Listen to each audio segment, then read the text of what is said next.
We live. Mreck.com. Let the people know who you be, my brother. David Shands. I'm an entrepreneur and author, but I like to just stick with entrepreneur because I teach entrepreneurship. That's my thing. How do you take an idea and turn it into income? How do you turn it into something you can get up every day and be excited about? Like for those people who don't have a zeal for life. And I'm not even talking about the money because some people make a whole lot of money, but they don't have that excitement of building, especially as, I'll just say as men, I think we should always be building something, whether it's building a life, building a family, building a business. So teach primarily entrepreneurship. What was the day you found out that you didn't want to work for anybody no more? Like, what was that process like? I don't ever remember wanting to work for somebody, just the idea of it. Like someone tells me what to do. I didn't like school. I didn't like school where someone tells me what to do. Like if I have to use the bathroom, why do I have to raise my hand and ask you? Why can't I just go to the bathroom? I had a problem with that, man. So I never, ever, like even from a kid, I was always trying to figure out a way how I can make some money. Not how I can find somebody to give me some, but how I can make some on my own. Because if you're waiting for somebody else to pay you, I mean, you on their time. And I just didn't like that. Like, it's just certain things I didn't like growing up. So I always was that type of person. I was that hustler that was trying to figure out how I can make some money, how I can make something happen out of nothing. So how many jobs did you have, or you never had a job? Not a bunch of jobs. Okay. So I worked at Foot Action when I was 15. I lied on the application and said I was 16, but I was really 15. So I worked at Foot Action. That was good. I worked at the Turnpike. I worked off the Turnpike at a ice cream restaurant. I worked at Applebee's. No, I worked at KFC. I worked at Applebee's. I worked at Olive Garden. I worked at the Cheesecake Factory. I worked at a call center selling magazines. I worked at a call center selling American Express cards. Had a bunch of jobs. I was always trying to get a bag. Always. Got you. So what are some of your accolades in terms of your entrepreneurial spirit? I built a lot of businesses. I've succeeded in a few. So I built a lot since I was a kid, obviously. I started a lot of businesses that didn't work out in terms of the world's view of, oh, it didn't work. But I learned so much through each entrepreneurial journey. Like I tried to start a real estate business, selling real estate. I went and got my real estate license, but I didn't make much money. Actually lost some money, but I did learn how to tie a tie, and I learned how to read contracts, and I learned how to walk in professional environments. So that particular area, that particular period in my life, it taught me a lot that helped me succeed in certain businesses today. So I was actually just telling the students, I lost way more times than I won, but the wins have been so big that it kind of diminishes the losses. But if we're counting losses, I lost way more times. Gotcha. Yeah. If that was the question. What was the question? I might have went on a whole nother. Well, I was asking you about what are some of your accolades. Oh yeah, so I wrote a book, best-selling author, Nice. started some businesses, made some money. I quit my job. And not only have I replaced my income with my job, I taught other people how to quit their job. So we have a bunch of people in my coaching program who have quit their job. So that's my biggest accolade. And I used to sell people saying, yo, you need to come be my coaching client based on my own wins. But now I sell people on why they need to be in my coaching program based on other people's wins. Because we now have a formula that not only worked for me, it's working for other people. So my biggest accolades, also, I moved my mom in with me.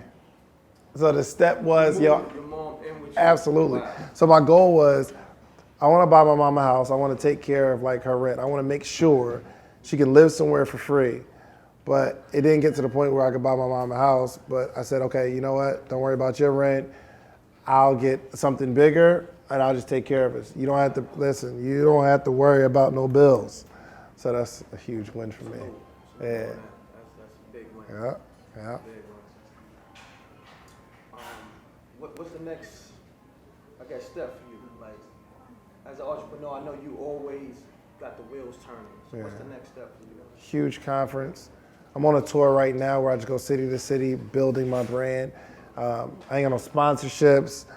I use my own money. Sometimes I lose, sometimes I win, but I'm going into different markets that I'm not familiar with, and I'm gonna see if I can draw a crowd. So sometimes we have 30 people, sometimes we have 100, but we've been killing these cities, man. But we're rolling that into a large conference that's coming soon. Can't talk too much about it, but top of the year, it's going down. Yeah. So where are some of your businesses based at? Atlanta, but we're in a digital age now. So I can be here and still make money. In New York, I can go on vacation to Cancun, and as long as I got Wi-Fi, I'm still making money. Here's the cool part though. Whether I have Wi-Fi or not, my business is still running. Make sense? So you set up systems that aren't 100% reliant on you to go make the money.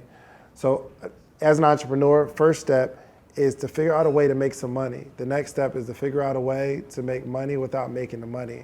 You set up a system in a business that makes you money. So, yeah, that's what we do, man. Yes, sir. I know this is going to motivate and inspire a lot of people, but what about the people that, they still conditioned to think, nah, 9 to 5 is the way to go. My father always told me, you got to work hard. Yeah. What you got to say to those people? That might be some good advice for somebody. It's just not me. That might be good advice. You work hard, get a job, move your way up the corporate ladder. That's good advice. That's solid advice. Okay. Nothing wrong with it, unless that's not what you want to do. Gotcha. You know what I mean? If you're conditioned to think that's what you should do, that's what you should do. Look, I'm conditioned to think that I should be an entrepreneur. My dad did that to me. He tricked me. He brainwashed me into thinking I need to be an entrepreneur. So because that's my belief, I'm right. But if that's not your belief, if your belief is to get a 9 to 5 and have a job, go for that, whatever makes you happy. Unless that doesn't make you happy. Don't be conditioned by a situation that doesn't make you happy. That's a problem. So yeah, but if you work a job, work your job. But work your job as if it's your business. Give it your all. Stop coming to work late. Not for the job, but see if you can be the type of person that comes to work on time. You know what I'm saying? Become a better person through the process. I don't care what the profession is. Now, I feel like this is my own personal question right here, because when I was growing up, in school, they never really taught you how to own your own business or become an entrepreneur. It was always, get this education, work for somebody else. And I feel the same way you do, because I'm an entrepreneur. But I feel like the kids, they not getting that motivation to be, to become an entrepreneur or have their own businesses.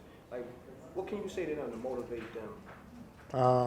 I just give examples. Okay. So I think the biggest thing I could do is not just tell kids you need to be an entrepreneur, but me as an entrepreneur, I go to the schools and show them what entrepreneurship looks like.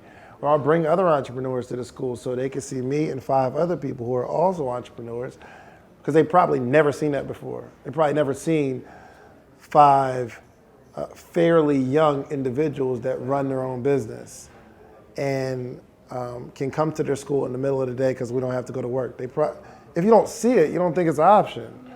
So for all my entrepreneurs out there, I'm asking you to go to their schools, not to convince them to be entrepreneurs, but to at least give them options, to show them what it looks like. Because they get it from one end. The military guy is going to be in the front desk at your at your school, and he's going to come in his military gear. He's going to say, yo, you should join the military. And they see that and say, yo, that's a viable option. Or career day, they see people come with careers, whether it's a doctor, a lawyer, a scientist. I went to a career day one time. The manager of Chick-fil-A spoke to the kids right before me. So I walk in, and he's wrapping up his presentation. That's his thing. So we're looking at the options: military, doctor, lawyer. I could be a manager of a retail place or a restaurant, whatever. So for my entrepreneurs, I'm just asking you to go so they can see it, to give them more options. We'll win if we have options. We just don't have enough options. And I think that's the reason for suicide victims, because they run out of what? They just run out of options. They don't have anything to choose from. It's like, I can do this or that. This isn't working out. I got to do that. Options. And kids will ultimately get into a system or a career or a life that they chose based on a lack of options. So I just give options. Now, that was a great answer. How can people follow you on social media? Hit follow under my tab. Sleep is for Suckers with the number 4. Sleep is the number 4 Suckers, Suckers. That's on Instagram. My YouTube channel is Sleep is for Suckers HD with the number 4, same way. And if you just Google David Shands, Sleep is for Suckers, you kind of like put that in Google, you'll find a whole bunch of stuff. I put out a lot of content. So yeah, definitely like, share, post on your page. If you find something you like, reach out to me, shoot me a DM. I answer every DM. Got you. Yeah. Just let them know we on ForbesDVD.com.